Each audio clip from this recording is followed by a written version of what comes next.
Peter lays out for us what it looks like to be a Christ follower in our Babylon.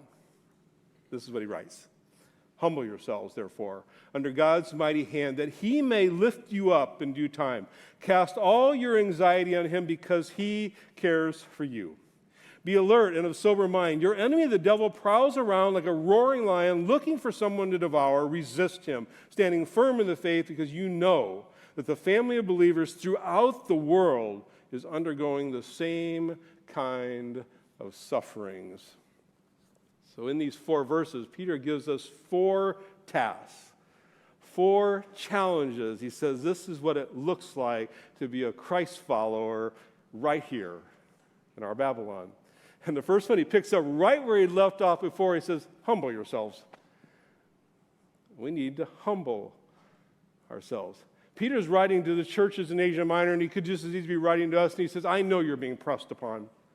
I know you're feeling the trials right now. I know they're trying to assimilate you into their culture and their values. He said, but I want you to know you should not be surprised. I mean, the children of Israel went through it 600 years before you. You're going through it right now. And right here in San Diego, we're facing it today. You should not be surprised. In fact, what he says to us, he said, accept it. Yeah, he says, accept it as God's purifying, refining fire in our lives. Rather than push back and say, God, why is this happening to me? What is wrong with these people? Rather than rail and rage against those who are causing you, say, you know, it's okay.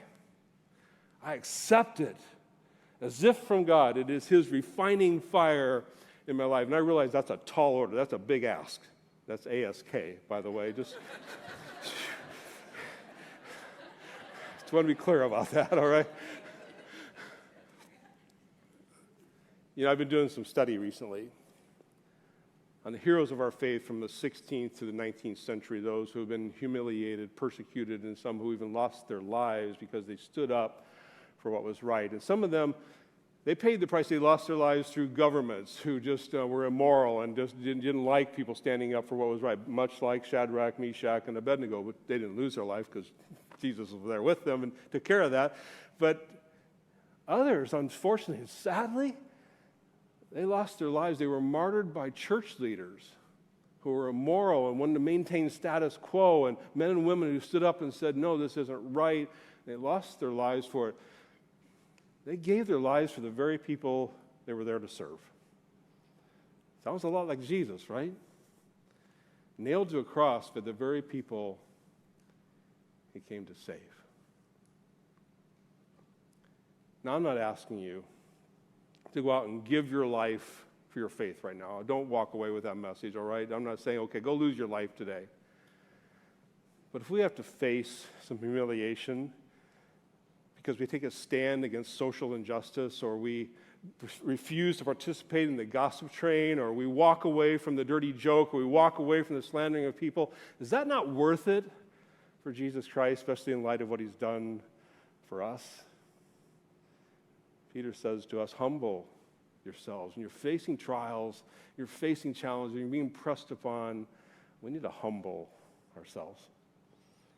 The second task, the second challenge that Peter gives, he says, cast all your cares on him. Cast all your cares on Jesus. In fact, the Apostle Paul reiterates that when he talks about it in Philippians.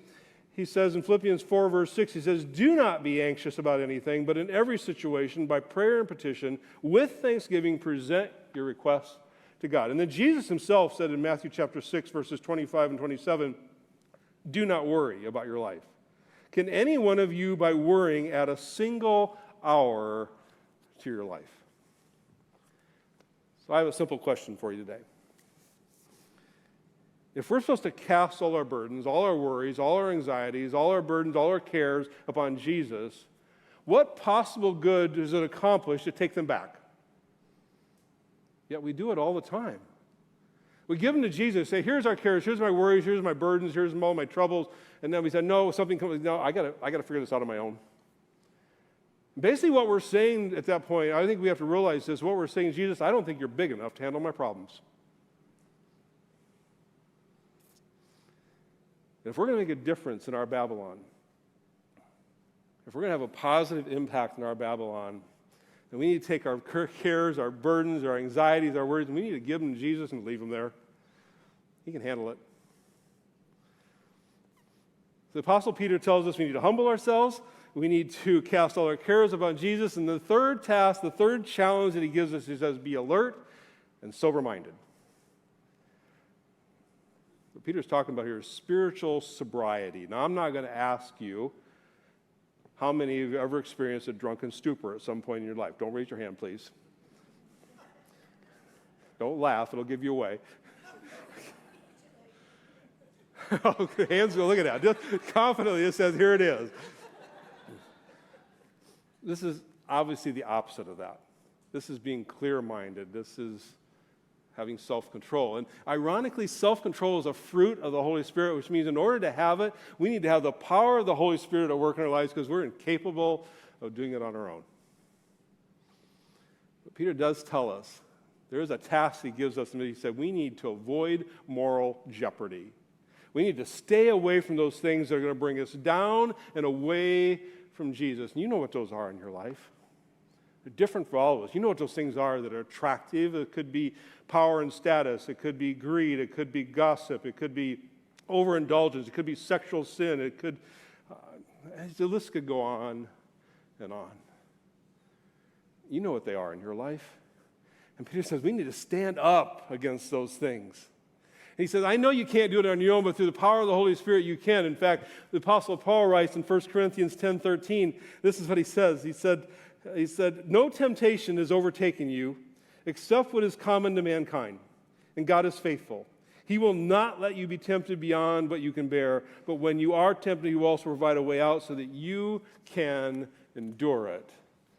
Through the power of the Holy Spirit, we can stand up against those things that are attractive to us. We can stand up against that moral jeopardy, but we must be alert, and we must be sober-minded. So Peter first tells us we need to humble ourselves. Secondly, he tells us that we need to cast all our cares upon Jesus. Thirdly, he tells us we need to be alert and sober-minded. And finally, number 4, he says we need to resist the devil and stand firm in the faith. You know, it's interesting. As soon as we start talking about the spiritual world, it gets uncomfortable. We're okay talking about that which we can see and touch. When we start talking about that which we can't see and we can't touch, it gets a little confusing and even a little bit scary. And yet the Apostle Paul reminds us in Galatians chapter 6, verse 12, so for our struggle is not against flesh and blood, but against the rulers, against the authorities, against the powers of this dark world, and against the spiritual forces of evil in the heavenly realms. So when we think about the evil of this world, sometimes it's easy to lash out at people and say, man, I can't believe how evil people are. We have to recognize they're not the enemy. Satan is our enemy. He's the one our battle is against. Theologian N.T. Wright tells about a time in our history when malaria was a devastating disease. It seemed like there was nothing going to be all done to stop its horrific effects. That is, until we figured out what caused it, what caused the spread of malaria. That would be mosquitoes, absolutely. Yeah, mosquitoes caused the spread of malaria. So once they determined what the cause was, then they were able to drain swamps. They were to create new and better netting to cover over infected areas to keep the disease from spreading. Malaria hasn't gone away, but its devastating effects have been greatly diminished because we figured out what the cause was.